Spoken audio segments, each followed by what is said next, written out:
When it comes to creating a healthy organization, the first and most important discipline is the building of a cohesive leadership team at the top. And that entails the overcoming of the 5 dysfunctions of a team, which I'm going to review very quickly here. The first dysfunction of a team is the absence of trust. Trust is critical on a team. It's the foundation of teamwork. And what it requires is that people get vulnerable with one another, that they're very open about who they are, what they're good at, what they're not good at, if they've made a mistake. Without trust, we cannot build a team.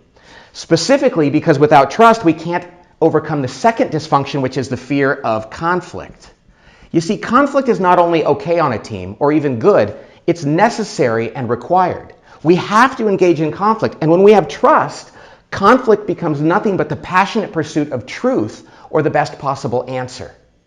Why is conflict so important? Because without it, we're going to encounter the third dysfunction of a team, which is the lack of commitment. Teams that don't engage in open, honest conflict don't really commit to the decisions they make. They're passive about it. Commitment is when everybody truly buys in because they've weighed in on a decision and they realize that's what they're all going to stick with. Now, why is commitment so important? Because without it, we're going to encounter the fourth and most common dysfunction of a team, which is the inability of people to hold each other accountable.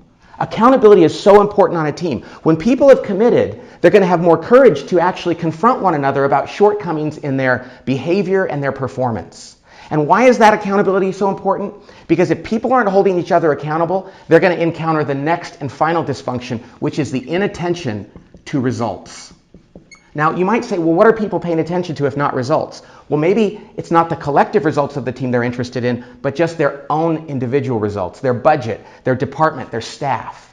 If we're going to focus on the collective results of the team, we have to trust one another, we have to engage in healthy conflict, we have to commit to decisions, hold one another accountable for those, and achieve true collective results. Those are the 5 dysfunctions of a team.